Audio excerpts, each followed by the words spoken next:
Hogwarts Legacy has finally released, and there really is no better time for a beginner's guide to the game. We're going to be doing a beginner's guide right here, right now. We'll be going through absolutely everything that you need to know at the beginning of Hogwarts Legacy, from the character customization options, from how to start the game, and the house that you should choose within the game as well. We will also be looking at how the beginning of the game plays out and some tips that you should take on board when you are playing Hogwarts Legacy. And since the game has literally just released, this is definitely a video for absolutely everyone, since at the moment everyone is a beginner on Hogwarts Legacy. So yeah, no matter who you are, there's definitely some tips that you will find within this video that will definitely help you throughout your playthrough of the game. So this will be a complete beginner's guide to Hogwarts Legacy, and let's get into it. When you do first load up Hogwarts and begin your first playthrough of the game, you will instantly be greeted with this letter from Hogwarts, and this letter says this: "We are pleased to inform you that you have been accepted at Hogwarts School of Witchcraft and Wizardry as a 5th year student. Term begins on the 1st of September. Preliminary supplies have been collected for you and will accompany you on your journey to the castle. As you may be aware, the decree of the reasonable restriction of underage sorcery prohibits the use of magic by those under the age of 17 outside school. However, due to your unique circumstances, the ministry has graciously agreed to allow Professor Eliza Fig to help you hone your spell casting before escorting you from London to the castle for the start of term feast and the sorting ceremony.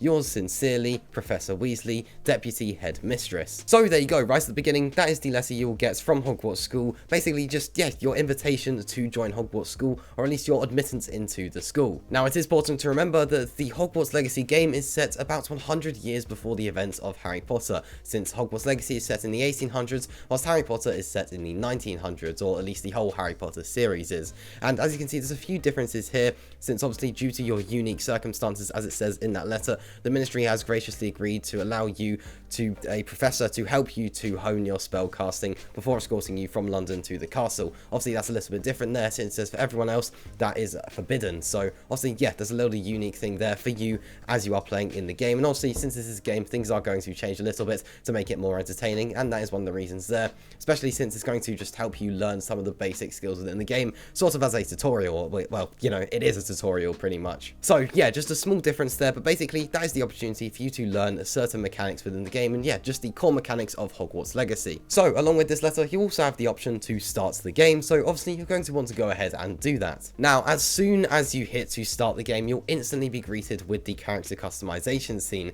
and this is somewhere where I would spend lots of time at. I would make sure that you are really happy with your character, and you do actually have loads of different options here. If you don't want to spend that much time customizing, then just have a look through the presets that you have available to you, and you can go ahead and choose one of those. Or alternatively, if you do want to spend lots of time customizing, then maybe choose the preset that you like the most and then customize it from there. The choice here really is yours, as this is just full customization to your own liking. But yeah, if you really aren't that interested in any of this, and some people won't be, then just hit a preset, a random one really, or one that you like the most, and then you can go ahead and start the game. But if you do want to put a lot of care into your character and do lots of customization to it, going through all of the options, and which is something I probably suggest doing, then there are loads of options that you get to pick between. You get to pick your face shape, your skin color, and if you want to have glasses on the first category, in the face wear category. Then of course you get the option for the hairstyles and the hair color. Now this is sort of where things change from if you want to stay realistic to the Hogwarts world, or if you just want to go with something that stands out. Once again, the choice here is yours. If it was me, I'd be going something that maybe fits the Hogwarts world, just make it a bit more immersive.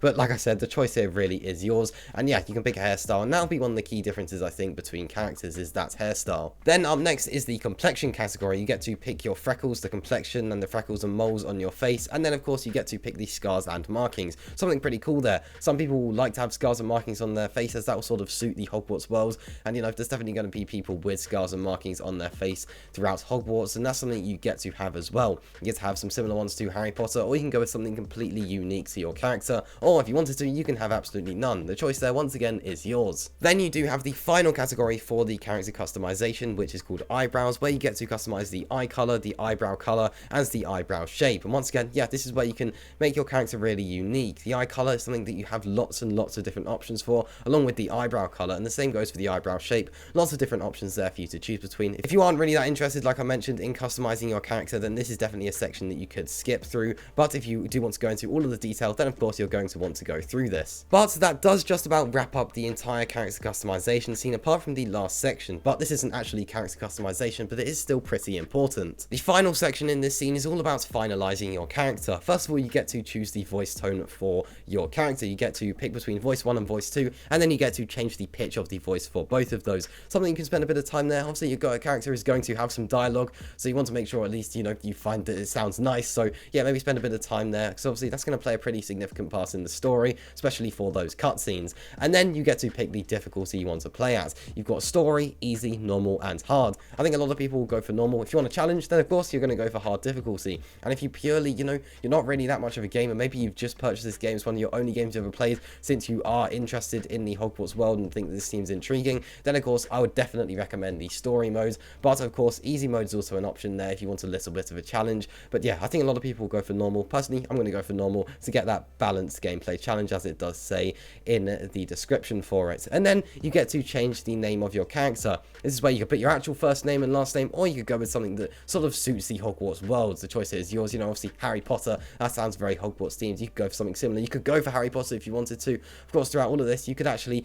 make a Harry Potter character if you wanted to. But yeah, you get to pick the name of your character, and then you get to pick whether you are a witch or a wizard. The choice there is yours. But once you've done all of that, you get to jump into the world of Hogwarts Legacy. You will instantly be greeted with a cutscene with Professor Fig, and I won't really go into much detail on this since I don't want to spoil any of the game for you guys. But yeah, you'll instantly be greeted with a cutscene with Professor Fig after the character customization scene. Now, throughout this cutscene, there are a few significant events that happen, but yeah, like I said, I'm not going to spoil any of those, but eventually you'll end up controlling your character. And this is something you definitely want to pay attention in, since this is where you'll learn the core mechanics of the game, something that's going to be absolutely crucial for when you're playing the game, of course. This is where you'll learn the basic mechanics like jumping and everything like that, and some basic mission controls and everything like that. Yeah, all of the core mechanics of the game, which you're going to be using throughout your entire playthrough. So definitely make sure that you're paying attention during this mission in order to be able to master the mechanics of the game and, not struggle later on. Along with this, you'll be learning some new spells and being able to cast spells. And yeah, like I said, learning the mechanics of the game, you'll be able to perform a basic cast, and this is one of the first things that you're able to do within the game. So after a while of learning some new mechanics, engaging in some combat, and actually a basic boss fight, you will eventually end up under the sorting hat. And of course, we all know what the sorting hat involves. It involves picking your house for Hogwarts Legacy. Now, I've already done loads of videos going over which house you could choose in Hogwarts Legacy, those being Gryffindor, Hufflepuff, Ravenclaw, and Slytherin. And of course, the choice here really is yours. Personally, I think I'm going to go with Gryffindor, the classic house that we all know, but I was really torn between Gryffindor and Hufflepuff, since Hufflepuff seemed like a pretty cool house, and I really liked the common room for that house. Now, if you are interested in seeing what the common rooms for all of the houses look like, I've got videos going over all 4 houses, and links to those videos are in the description below. Now, there aren't loads and loads of exclusive perks between each house. Generally speaking, the gameplay will stay pretty similar, but of course the common room and all of these things like that will be different between houses, but the overall storyline will be identical, really. So yeah, here it really is personal preference. Just go with what you think you would fit best in. But there we go, that was a complete beginner's guide to the beginning of Hogwarts Legacy. Of course, we're all beginners at the moment, and that was the beginning of the game and how the beginning of the game will carry out. To sum things up, you've got your character customization scene,